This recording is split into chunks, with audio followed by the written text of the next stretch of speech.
Vamos lá, meus irmãos, continuando aqui nossa gravação, nosso 6º dia de aula, Teologia Sistemática 3, Cristologia, Soteriologia, último bloco.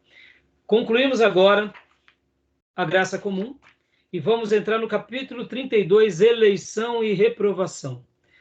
Então eu vou compartilhar com vocês aqui o slide, porque agora a gente vai estar trabalhando nesse slide e eu quero falar com vocês sobre ele. Capítulo de número 32, eleição e reprovação. Quando e por que Deus nos escolhe? Será que alguns não são escolhidos? Irmão, deixa eu até fazer aqui uma breve citação rápida para a gente mergulhar no slide. Nós temos um problema sobre esse assunto, porque falta muito discernimento entre os irmãos sobre a doutrina da eleição e aqueles que defendem, no caso, a doutrina do livre-arbítrio. Nós ficamos presos nos nossos guetos, nas nossas maneiras de enxergar, e fazemos, eu diria, dessa doutrina, que é muito linda, quase que uma doutrina de uma música de uma nota só. Então, você pega, por exemplo, alguns calvinistas, que eles só sabem falar sobre eleição e predestinação, não tem outro tema. Só tem esse tema. Aí você vai para o arminiano, é a mesma coisa. Só tem, eu escolho, eu decido, eu faço, e ofende quem pensa de forma contrária. Então, o que eu gostaria de deixar aqui, até como uma palavra introdutória? Que a doutrina da eleição ou da predestinação deve ser ensinada e ministrada sempre com aquele equilíbrio que a Bíblia retrata. Assim como também a doutrina, que eu gosto de chamar, não de doutrina do livre-arbítrio, mas eu gosto de chamar de doutrina da responsabilidade pessoal, deve ser colocada também e ensinada de uma forma muito pessoal e espiritual, de forma muito adequada, assim como a Bíblia apresenta. Por quê? Saber discernir os momentos desses ensinos, desses discipulados, é como saber fazer aquilo que Provérbios 25, do 11 ao 13, ensina, que aquele que diz uma palavra certa no momento certo é como maçãs de ouro sendo levada em salvas de prata. Como assim, pastor Rai? Ora, vamos pegar aqui 2 contextos. Eu estou pregando Romanos. Naturalmente eu vou chegar nas doutrinas da eleição e predestinação. Deixe o texto bíblico falar. Pregue com autoridade. Nenhum problema. Eu estou pregando sobre Jonas. Eu vou falar sobre eleição em Jonas. Eu tenho que falar sobre responsabilidade pessoal na vida do profeta, que foi fujão, que foi medíocre, e na vida daquele povo que estava em pecado. Pode ver que muitas vezes a gente vai falar sobre predestinação para o crente desviado. Não, meus irmãos. O crente desviado tem que arrepender-vos. É João Batista para ele. Para quem que a gente vai falar, agora aplicando na vida pastoral a doutrina da predestinação? Para um irmão que acabou de perder o ente querido. Para o irmão que está no leito de enfermidade. Percebam, existem momentos adequados. Não estou dizendo que a gente não pode fazer, mas falta sabedoria, falta tino, falta discernimento. E aí, em cima disso, a gente cria uma celeuma e cria uma bagunça. E aí a gente não deixa a Bíblia falar. E é o nosso dever deixar a Bíblia falar. Tá bom? Ficou claro essa abordagem? Beleza? Spurgeon, ele era um calvinista, era um batista calvinista. Quem tem dúvida vai ler Spurgeon, inclusive um livreto que ele faz a defesa dos 5 pontos de Calvino. E Spurgeon também, nas suas literaturas, ele vai falar o seguinte, que a doutrina da predestinação e a responsabilidade pessoal são 2 verdades que nascem na eternidade, e quando entra aqui no nosso calendário, no nosso cromos, há uma grande separação entre elas do nosso cronos, e que um dia, lá na frente, elas vão voltar a se encontrar. O problema não está em Deus, nem na revelação, está em nós, da forma que a gente tenta muitas vezes, fazer as coisas. Eu, particularmente, acredito, sim, na doutrina calvinista, mas, sobretudo, eu creio muito mais na eleição e na predestinação. Está na Bíblia. E eu deixo a Bíblia falar, irmãos. Eu deixo a Bíblia falar. Porque, de fato, nós temos um dever. Eu estou aqui dando uma aula e eu espero que hoje eu tenha abençoado vocês. E fiz uma lição de casa muito dedicada, que é minha responsabilidade formar vocês. Deus não separou anjos para formar vocês. Deus me deu a incumbência de formar vocês. A minha responsabilidade. No entanto, eu sei que eu fui vocacionado por Deus. Ou seja, eu tenho que saber discernir esses papéis. Porque até nisso a gente se perde. Porque tem hora que a gente está sendo indolente e a gente diz, ó Deus, faça como tu queres. Não, você está sendo indolente, levanta, vai trabalhar, vai queimar a pestana, não é? E tem vezes que a gente não pode fazer nada, porque realmente é a hora de Deus fazer. E é bem interessante, para eu concluir, que dizem que todo arminiano ora que nem um calvinista, né? Senhor, que a tua vontade se cumpra, né? E muitos calvinistas oram como um arminiano. Senhor, o que o Senhor quer que eu faça? Me deixa fazer, me deixa. Né? E aí, pode ver que é uma briguinha entre nós. Tá bom, meus irmãos? Então vamos lá para os slides. Vamos lá? Complexo. É. Leia para nós. Pode ler, irmã Cleusa. Dá para ler, irmã Cleusa? Cleusinha, o fone dela está cortado. Sim, pastor. Olha ela aí. Então, pode ler para nós?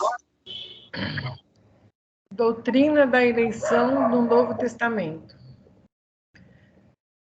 Como o Novo Testamento trata a doutrina da eleição. Vamos lá, olha aí, ó. É uma pergunta, né? Só um minutinho, irmã, só um minutinho. Você viu? Como que o Novo Testamento vai tratar a doutrina da eleição? Eu vou chegar para Herodes e Herodias e vou falar, é mesmo, né, Herodias? Você casou, né? Tá, não, tudo bem.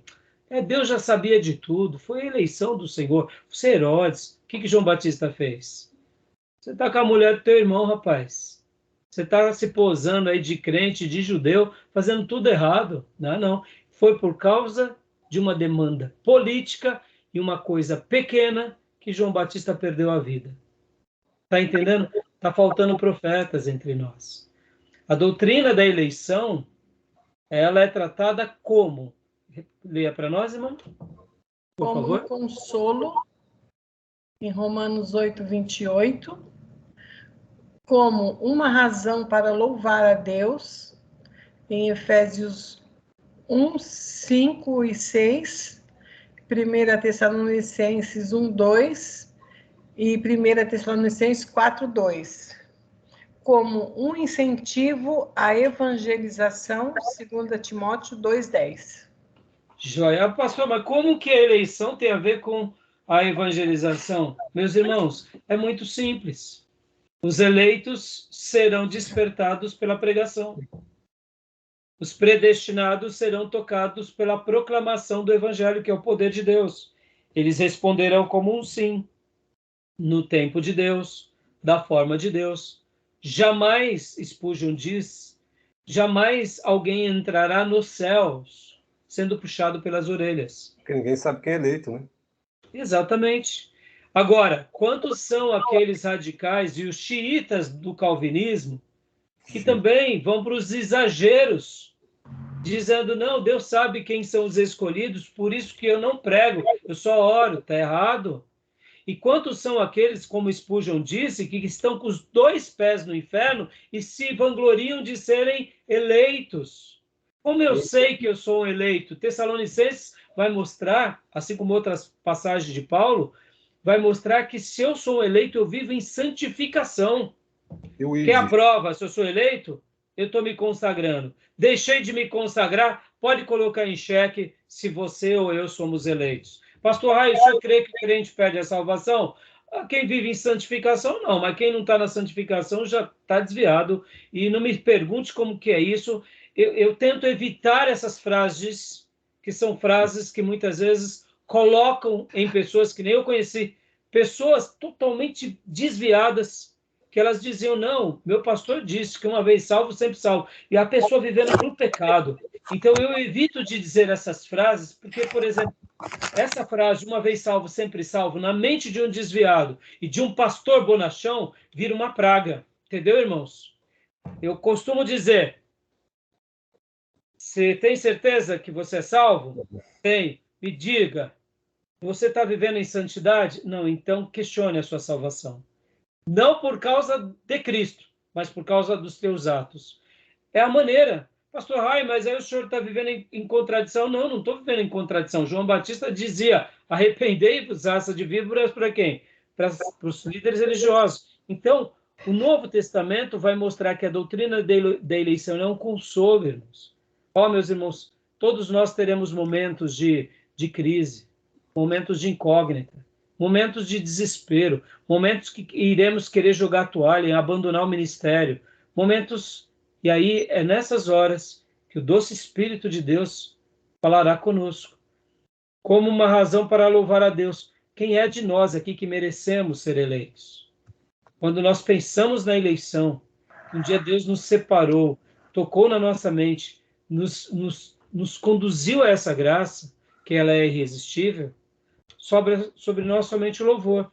E uma baita vontade do quê? De querer evangelizar, para que outros sejam despertados como nós. Não é verdade, meus irmãos? Fala, Júnior. O id é um imperativo, né? É um imperativo. Né? Irmã, continua lendo para nós. Equívocos em relação à doutrina da eleição. A eleição não é equívocos em relação à doutrina da eleição. A eleição não é. Aonde tem mais? Ah, eu esqueci de mudar, desculpa. A eleição não é fatalista, sistema no qual as escolhas e decisões humanas não fazem diferença alguma. Aí, aqui, vamos gastar um minuto aqui. Eu sei que a hora já está avançando e eu não vou demorar muito por causa dos horários, mas olha só, há essa ideia da eleição fatalística. E aí, onde entram os xiitas e os sunitas do calvinismo? Oh, meu Deus, aí é difícil demais. Não, Deus aí começa a falar para um ímpio. Não, se você for salvo, você vai se decidir. Porque se você não for salvo, Deus não vai te escolher. Meu irmão, isso daí não é mensagem para ímpio. Não, mas porque se você for um salvo, um eleito, Deus vai te separar. O camarada está lá no pecado, quase morrendo, com os 2 pés, as mãos, algemado no capeta. Essa não é mensagem para a gente falar para ele. Mas o fatalista diz, não, Deus separou um para salvação e outro para perdição. Meus irmãos, isso pode ser um debate, um assunto teológico, um assunto de EBD, um assunto de discussão acadêmica, mas nunca para um ímpio. A gente tem que anunciar o evangelho. Você viu Jesus fazendo isso com a mulher samaritana? Com Nicodemos? Com ninguém? Até na cruz, nos últimos momentos do Nazareno, ele deu tempo para um soldado romano. Essa ideia fatalista é uma praga.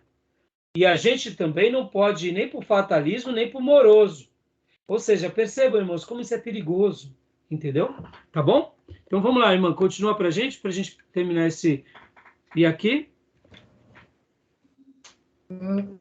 Mecanicista, sistema impessoal, no qual todas as coisas que acontecem foram determinadas por uma força impessoal.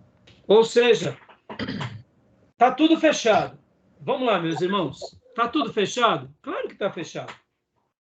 Deus já olhou lá para frente, já sabe de tudo? Já sabe de tudo. Como vai ser o tom do diabo caindo lá no lago de fogo e enxofre, gritando desesperado, junto com todos os demônios e junto com todos aqueles que negaram a Cristo?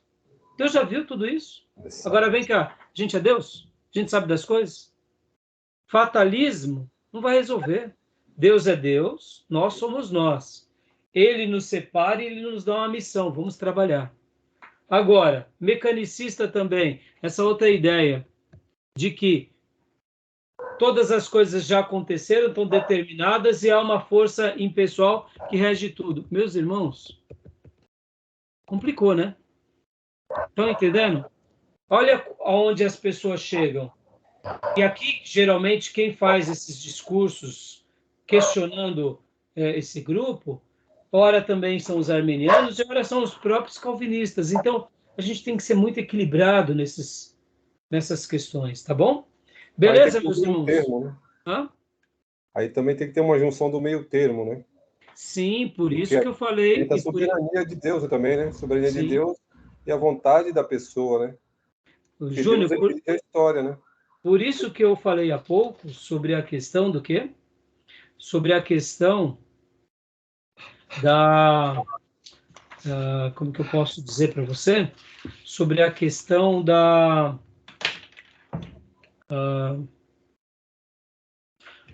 frase de Spurgeon, que a predestinação e a responsabilidade nascem na eternidade. Quando nós somos criados nesse tempo, nessa perspectiva humana, há duas linhas muito diferentes entre a responsabilidade pessoal, ou aqueles que querem chamar de livre-arbítrio, e a predestinação. São linhas muito separadas, são fatos. Mas enquanto a gente está aqui, elas caminham. Então a gente tem que enxergar para elas com maturidade. E um dado momento elas se encontrarão na eternidade e voltarão. Enquanto a gente está aqui, nós somente devemos acreditar na palavra e deixar o texto bíblico falar. Com Porque aí doçura. eu vou alongar muito aí, mas aí, segundo os calvinistas, eles alegam que houve uma depravação total. Então, o homem é morto, o homem não tem a liberdade de escolher porque está morto, né? Então, isso tudo a gente vai deixar para a próxima aula. E eu não estou dizendo que está errado esse pensamento, não está. Mas, ao mesmo tempo, a gente tem que saber articular, Júnior, com quem é livre-arbítrio e mostrar para eles o que eles não conseguem enxergar. Que é Porque, uma muitas vezes, também, a né? nossa maneira também fatalista, calvinista, prejudica. Não, sim, eu estou olhando dentro de uma esfera complexa. É, Não estou dizendo que está certo ou errado. Estou é, dizendo que eu estou jogando aí as questões, né? é. Porque aí é o conceito de livre-arbítrio que eles alegam que é diferente de vontade. Livre-arbítrio, eles dizem que só aconteceu no Éden, com Adão e Eva. Depois, eles, quando o homem peca, ele não tem mais livre-arbítrio. Eles dizem que o homem tem E vontade. não está, e de fato eu concordo, porque realmente eu penso assim também, Júnior. No entanto, a gente tem que saber conversar e dialogar com essas frentes. Usar isso aí. Para eu, para eu concluir, eu lembro que eu estava no meu segundo ou terceiro ano do seminário, estávamos numa aula de semana e eu cheguei para o meu professor, Zé Carlos. Nós estávamos tendo aulas e entramos no assunto. E o Seminário Batista Nacional, ele tende a ser calvinista no que se diz respeito à salvação, ou seja, o crente não perde a salvação, mas na prática diária das demais doutrinas é totalmente livre-arbítrio. A Igreja Batista antiga, ela era uma igreja batista calvinista. Depois que ela, vamos dizer assim, se americanizou, cresceu muito nos Estados Unidos, fizeram as suas frentes de missões, e principalmente com grandes evangelistas como Charles Finney, que eram, ou pelo menos diziam ser reformados, mas na realidade eles eram mais arminianos do que reformados. Mas o que eu quero dizer, mudou-se. Hoje a Igreja Batista no mundo, na sua grande maioria, ela preserva alguns princípios calvinistas, mas ela é livre-arbítrio, ela é arminiana. Então, eu me lembro que no nosso seminário predominava o arminianismo. E eu lembro que eu falei para o professor Zé Carlos, ali tomando um cafezinho, comendo um bolinho, na hora do intervalo, Zé, meu professor, né? Livre-arbítrio ou predestinação? Ele disse assim, Rai, meu coração é predestinado, mas a minha mente é livre-arbítrio. Eu falei, Zé, pelo amor de Deus, você não me ajudou em nada. Meu coração é predestinado, mas a minha mente é Então, livre-arbítrio. Aí eu falei, tá, você não me ajudou e não resolveu nada, só me complicou. Mas continuamos tomando nosso café. o Agostinho diz que essa questão aí é o grande abismo da cruz. Porque, por exemplo, se você pegar lá em Isaías, tem um texto de Isaías que fala, vários textos, diz assim, que Deus fala, Isaías fala assim, Senhor, o Senhor o Senhor nos faz pecar e nos culpa.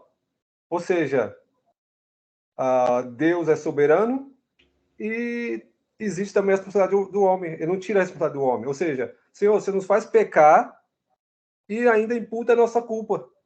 Ou seja, aí ele diz assim que essas questões, não Agostinho fala sobre o abismo da cruz, mas um outro teólogo ele diz que essas questões estão juntas e não harmoniza, ela não harmoniza.